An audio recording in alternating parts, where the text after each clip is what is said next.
বিসমিল্লাহির রহমানির রহিম। সংসার হলো ভালো মন্দ, সুখ দুঃখ, মান অভিমান, দুষ্ট মিষ্টি, টক ঝাল এক আচার। হ্যালো এভরিওয়ান, আসসালামু আলাইকুম। কেমন আছেন সবাই? আমি রুবা।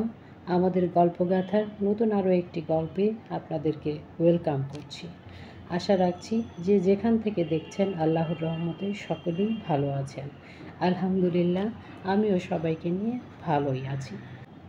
শুরুতেই সবার কাছে অনুরোধ রইল, প্লিজ আপনাদের মূল্যবান সময় দিয়ে ভিডিওটি যখন আপনারা দেখছেন, আমাকে তো সহযোগিতা করছেনই, তাহলে আপনাদের কাছে আরও একটি অনুরোধ রইল, লাইক দিয়ে কমেন্ট করে আমার পাশে থাকবেন। একটা লাইক একটা শেয়ারের কাজ করে। একটা লাইক আপনাদের জন্য একটা টাচ হতে পারে, কিন্তু আমাদের জন্য অনেক মূল্যবান। তাই শুরুতেই সবাইকে মনে করিয়ে দিলাম। এদিক থেকে আমরা সকালবেলা নাস্তার জন্য রেডি হয়ে গিয়েছি। আজকে ছিল দুষ্ট মিষ্টি ভরারও একটা সকাল। কেন? কারণ আজকে আমাকে নাস্তা বানাতে হয়নি। আমি ভদ্রলোককে ভোর 6টার সময় বিরক্ত করা শুরু করেছি, আমি আজকে নাস্তা বানাবো না, নাস্তা নিচে থেকে এনে দাও, আমার পর রুটি আর ভাজি খেতে ইচ্ছে করছে। উনি অবাক হয়ে আমার দিকে তাকিয়ে আছেন। 6টার সময় এখন আমি হোটেলে নাস্তা পাবো কোথায়? আমি বললাম 6টায় আনতে হবে না, 7টার সময় এনে দিলেই হবে। আমি একটু সুযোগ নিয়েছিলাম, কারণ আমি জানতাম আজকে উনি সকাল সকাল 7টায় অফিসে বের হবেন না, তাই সুযোগটা নিয়ে ওনাকে দিয়ে এই যে আমার পছন্দের হোটেলের এই ভাজি আর রুটিটা আনিয়েছিলাম, আর ডিমটা বাসায় পোস্ট করে নিয়ে অলসতা ভরা একটা আনন্দের সকাল কাটিয়ে নিলাম। আসলে এইভাবে সবসময় দুজনের একসঙ্গে খাওয়া হয়ে ওঠে না। উনি ভোরবেলা উঠে যখন চলে যান, ওইটা আমার কাছে ভোরই, আমি তখন বিছানায় থাকি। কারণ একটা সময় আমি চলে যেতাম ভোরে উঠে, উনি আমার পরে বাসা থেকে বের হতেন। আর এখন তো আমি বাইরে ওভাবে যাই না, সেজন্য আমাকে আর ওভাবে ভোরে উঠতে হয় না, যুদ্ধ করতে হয় না। সেজন্য আমিও অলসতা ভরে বিছানাতেই শুয়ে থাকি। যাই হোক, সুখের কাহিনী বর্ণনা করতেই আজকে চলে আসলাম, কারণ আজকে শুধু সুখ আর সুখ। কারণ প্রচণ্ড গরমের পর যে বৃষ্টি এসেছে, সে বৃষ্টিতে আমি নিজেকে ভীষণভাবে ভালোবেসে উপভোগ করছি। আমি আমার নিজের সঙ্গে সময়টুকু অনেক সুন্দর করে উপভোগ করতে পারি, কারণ ওই সময়টুকু শুধু আমার জন্যই আমার কাছে থাকে। কাউকে নিয়ে ভাবতে হয় না, কাউকে দিতে হয় না, কারো আমার কাছে কিছু চাওয়ার থাকে না, কারো চাওয়া পূরণের জন্য আমার কাছে তখন সময় থাকে না। যখন আমি একা থাকি তখন শুধুই আমার জন্যই থাকে। এই যে নাস্তা খাওয়া শেষ করে টেবিলটাকে ক্লিন করে আমার পছন্দের টি সেটটা বের করে নিয়েছি। এটা অনেক দিন ভিতরে ছিল। আমি যে কবে 18 বছর আগে আমি এই ডিনার সেট কিনেছিলাম, তার সঙ্গে এই টি সেটটার এই অংশটুকুই আছে, কাপগুলো চলে গিয়েছে। এটা যেহেতু ব্যবহার করা হয়নি, তাই এই অংশটুকুই এক জায়গায় ছিল শোকেসের, সেখান থেকে আমি বের করে নিয়েছি। ঠান্ডা ঠান্ডা দিনে চিন্তা করছি, খুব সেজে গুজে নিজেকে নিয়ে বসে গেলাম এলাচ দেওয়া গরম গরম চা, চিনি দিয়ে মালাই দিয়ে খাওয়ার জন্য। আমি সাধারণত মালাই দিয়ে চা খাই না, চিনি দিয়েও খাই না, নর্মালি দুধ চা খাই চিনি ছাড়া। কিন্তু আজ যেহেতু একটা স্পেশাল ডে আমার কাছে, কারণ আজকে আমার কোনো রান্নার ঝামেলা নাই, সকালবেলাটা কাটিয়ে দিয়েছে হোটেলের নাস্তা দিয়ে, দুপুরবেলাটা রান্না করতে হবে না, করবো না। আর দ্বিতীয়ত হলো, ছিল বৃষ্টিতে আনন্দঘন একটা সময়, তো সময়টাকে নষ্ট করবো? নিজেকে এইভাবেই সময়টাকে উপহার দিলাম সাজিয়ে গুছিয়ে। এই যে এলাচি দিয়ে চাটা জাল দিয়ে নিয়েছিলাম, তারপর আবার মালাই দিয়েছিলাম, মালাই দিয়ে আবার চাটা, তারপর আবারও একটু এক্সট্রা ফ্লেভারের জন্য এলাচি দিয়েছিলাম। এটা বলার কিছু নেই, আমি আমার পছন্দ মতো খাই, কম বেশি সবাই সবার পছন্দ মতো তৈরি করে নিতে পারেন।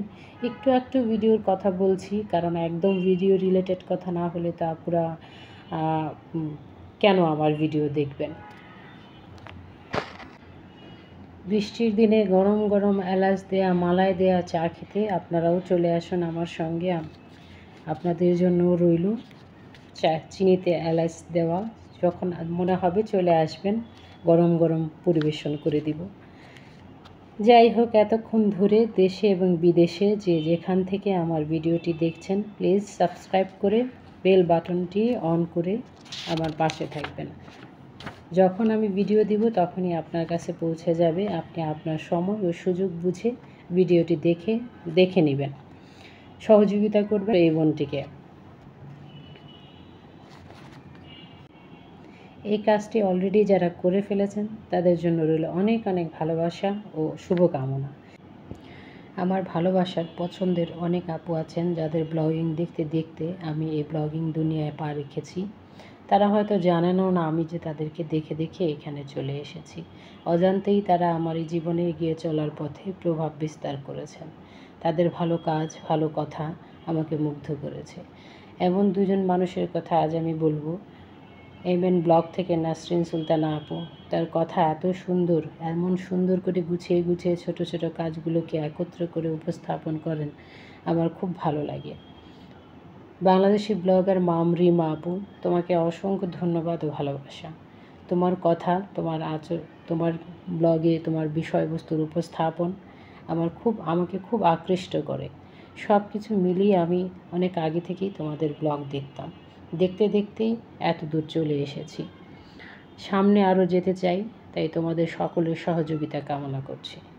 আমার কথা এবং কাজে যদি কোথাও কোনো ভুল হয়ে থাকে, আশা করছি তোমরা ক্ষমা সুন্দর দৃষ্টিতে আমাকে দেখবে। এই যে সেদিন বৃষ্টি মুখর দিন ছিল, আমার কোনো কাজ ছিল না বললাম, শুধু শ্যুটই করেছি। চারপাশে বৃষ্টিতে ঝমঝম আওয়াজ হচ্ছিল। চিন্তা করলাম যে আমি তাহলে এই বৃষ্টির স্মৃতিগুলো গরমে অনুভব করার জন্য কেন না ক্যামেরায় বন্দি করে নিই। সারাদিন তো শুধু খাওয়া দাওয়া আরামায়েশই করলাম, অফ ক্যামেরায়ও করেছি, অন ক্যামেরায়ও করেছি। তাহলে আজকে এই বৃষ্টিটাকে ক্যামেরা বন্দি করে নেই আমার ব্লগের মধ্যে, যাতে কোনো এক সময় গরমে দেখবো আর ফিল করব যে না, এত গরম নয়, টুকটাক বৃষ্টিও আছে। এই যে আশেপাশে ভিডিও করে আমি চলে গিয়েছিলাম আমার ছাদে। চিন্তা করছি আশেপাশ যখন আমি আমার ক্যামেরায় বন্দি করছি, তাহলে আমি আমার ছাদটাকে কেন বন্দি করছি না। দৌড়ে ক্যামেরা নিয়ে চলে গেলাম ছাদে। যেহেতু ছাতা নিয়ে যাইনি, তাই ছাদের মাঝখানে আর যেতে পারলাম না। এক কর্নারে দাঁড়িয়ে আমার ছাদের গাছগুলোকে ক্যামেরা বন্দি করে নিলাম। কি সুন্দর লাগছিল গাছগুলোকে। এখানে আবার ছাদের উপর এক চিলতে বাংলার উঠোন। বাংলার উঠোন মানে বুঝলেন না? বুঝিয়ে দিচ্ছি। বাংলাদেশের হাজারো গ্রামের মাঝখানে এক চিলতে উঠোনের উপর এভাবে বাঁশের মাচা করা থাকে, যেখানে গাছগুলো ভালোবেসে জড়িয়ে জড়িয়ে উপরে উঠে যায়, আবার নিচে নেমে আসে। সেই মাচাগুলো কখনো পুরনো হয়, কখনো নতুন। মাচাগুলো যতই পুরনো হয়, ভালোবাসার মাখামাখি ততই গভীর হতে থাকে। সেই রকমই আমাদের ম্যানেজার চাচা ছাদের উপরে একটা এরকম মাচা করে দিয়েছে, যেখানে অনেকগুলো গাছ হয়। প্রত্যেক বছরই এখানে মিষ্টি কুমড়া হয়। এক ভাবি আছে, উনি করেন যে মিষ্টি কুমড়া হয়, পুঁই শাক হয়। পুঁই শাকটা সহজে কেউ খায় না, নষ্ট হয়ে যায়। সিম হয় অনেক সুন্দর। এই যে এতক্ষণ দেখছিলেন, ওটা হলো সিম গাছ, খুব সুন্দর লাগে দেখতে। আরও গাছ আছে, পরে দেখাবো। যদিও আমি খুব একটা গাছ ওখানে লাগাই না, দু একটা লাগিয়ে ম্যানেজার চাচার হাতে ধরিয়ে দিই, চাচা আপনি ছাদেরগুলো আপনিই দেখেন। উনি খুব যত্ন করেন গাছগাছালির। এদিক থেকে সন্ধ্যার সময় সকালবেলা যে আমি প্লেট, বাটি, কাপ ইউজ করেছিলাম, সেগুলো ধুয়ে টেবিলের উপর শুকাতে দিয়েছিলাম। সেগুলো পানি ঝরে গিয়েছে, এখন আস্তে আস্তে সবগুলোকে মুছে নিচ্ছি। মুছে না রাখলে একটা পানির দাগ পড়ে যায়, যেটা আসলে দেখতে ভালো লাগে না। আর এই যে চামচটা দেখলেন, এই চামচটা সেদিন নতুন নিয়েছিলাম সিরামিকের। সেই সিরামিকের চামচটা দিয়ে এই চাটা নাড়লাম। আরও কিছু সিরামিকের জিনিস নিয়েছিলাম, সেগুলো আমি পরে অন্য কোনো ব্লগে আপনাদের সঙ্গে শেয়ার করব। দেখাবো বললে কথাটা কেমন শোনায় জানি না। আমি আসলে আপনাদের সঙ্গে আমার ভালোবাসার কেনাকাটার কিছু অংশ শেয়ার করব। যাই হোক, এই পুরনো জিনিসগুলো বের করে নিয়ে আমি যখন চা খাচ্ছিলাম, তখন আমি পিছনে ফিরে গিয়েছিলাম। অনেক ভালো লাগছিল। কে বলবে এই ডিশটা 18 বছর আগে কেনা? কে বলবে এই টিপটটা 18 বছর আগের একটা ডিনার সেটের ক্ষুদ্র একটা অংশ হয়ে স্মৃতি হিসেবে আমার রয়ে গিয়েছে।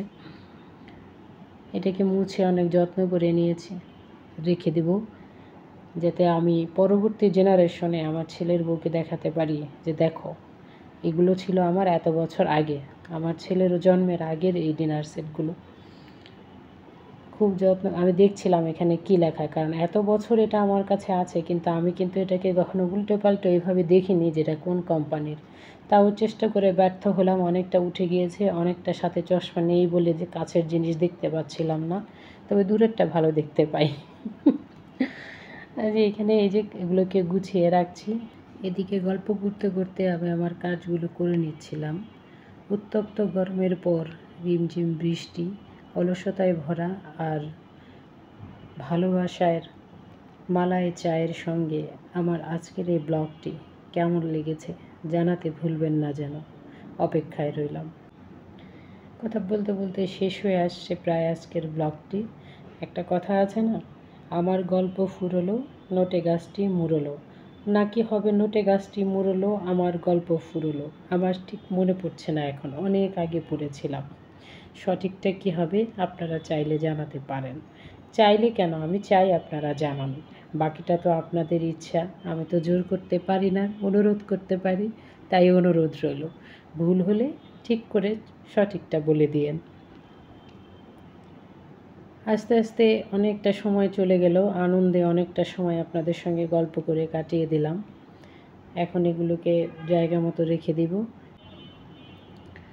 সুগার পটে সুগারের এলাচি রয়ে গিয়েছে। এলাচি দেওয়া থাকলে চিনির মধ্যে অন্যরকম একটা ফ্লেভার আসে, খুব ভালো লাগে সেটা দিয়ে চা খেতে। যদিও আমি খুব সহজে এটা খাই না, কারণ যারা খাবে তারা খেয়ে ফেলবে অথবা অন্য রান্নাতে আমি ইউজ করে ফেলবো।